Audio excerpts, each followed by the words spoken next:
नमस्कार विद्यार्थी मित्रांनो डिजिटल मराठी 09 या यूट्यूब चॅनलवर तुमचं स्वागत आहे, वेलकम आहे। मित्रांनो, आज या व्हिडिओच्या माध्यमातून जी महाराष्ट्र पोलीस भरतीची सुरुवात झालेली आहे तिच्या निगडित जे आहे आवश्यक डॉक्युमेंट करिता आपल्या यूट्यूब चॅनलवरती मी अर्ज घेऊन आलेला आहो। मित्रांनो, शंभळे डोंबळे पोट्ट्याले माहीत नसते नेमकं कोणते कागदपत्र लागते ते त्याच्या शंभळ्या मित्राला विचारते, त्याचाही सत्यानाच असते, त्याचाही सत्यानाच असते। असे लय झाकण झुले असते आपले मित्र त्यांना माहीत नसते ना भाऊ कोणते कागदपत्र लागते, काय कसा कार्यक्रम असते। त्यांच्याकरिता आपल्या यूट्यूब चॅनलवरती हा व्हिडिओ घेऊन आलेला, विशेष करून आपल्या भाऊसाठी। मित्रांनो, डिजिटल मराठी या यूट्यूब चॅनलवर तुमचं स्वागत आहे, अंडाले तूप लावून तुमचं स्वागत आहे भावांनो। मित्रांनो, आवश्यक कोणकोणते कागदपत्र लागणार आहे ते मी तुम्हाला सांगत आहे। सर्वप्रथम आपण जी महाराष्ट्र पोलीस भरतीची जाहिरात आलेली आहे तिच्या अंतर्गत भरपूरसे व्हिडिओ आपल्या यूट्यूब चॅनलवर आहे। विशेष म्हणजे अर्ज करण्यापूर्वी कोणत्या ठिकाणी किती वॅकन्सी रिक्त आहे हे तुम्हाला माहिती असणे अतिशय महत्त्वाचे आहे। मित्रांनो, महाराष्ट्र पोलीस भरतीला सुरुवात झाली, लवकरात लवकर अर्ज करून घ्या। तर मित्रांनो, ऑनलाईन पद्धतीने अर्ज करण्यासाठी सर्वप्रथम आणि सर्वात आवश्यक कागदपत्र म्हणजे तुमचं आधार कार्ड। भाऊ, आधार कार्डला जो नंबर लिंक असते तो फोनही पाहिजे आणि जे आधार कार्ड आहे ते पण पाहिजे। त्याच्यानंतर ईमेल ID आणि मोबाईल नंबर। मित्रांनो, तोच नंबर द्या जो तुमच्या आधार कार्डला लिंक आहे। त्याच्यानंतर ईमेल ID जे सुरू आहे तेच द्या, जेणेकरून ऑनलाईन पद्धतीने अर्ज करताना ते व्हेरीफाय झाली पाहिजे। पहिलं आधार कार्ड, दुसरं ईमेल ID आणि मोबाईल नंबर तोच द्या जो आधार कार्डला लिंक आहे। आधार कार्डला नंबर लिंक असलेल्यावरती एक OTP आणि ईमेलवरती व्हेरिफिकेशन कोड जाणार असते। त्याच्याकरिता आधार कार्ड, ईमेल ID आणि मोबाईल नंबर। तिसरं सर्वात महत्त्वाचं म्हणजे कास्ट।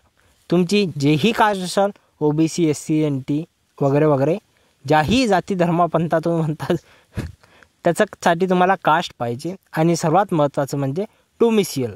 शक्यतोवर हे दोन्ही डॉक्युमेंट लेटेस्टवाले द्या, जेणेकरून ज्यांच्यावरती QR असते ते दोन्ही डॉक्युमेंट QR असलेलेच द्या, नसलेले सुद्धा चालते आणि असलेले असेल तर एकच नंबर ओकेमध्ये काम। ओके, कास्ट आणि डोमिसियल QR वाले असलेले किंवा नसलेलेही चालते। त्याच्यानंतर सर्वात महत्त्वाचं डॉक्युमेंट्स म्हणजे जे अतिशय महत्त्वाचं आहे ते म्हणजे 12वीचं बोर्ड सर्टिफिकेट।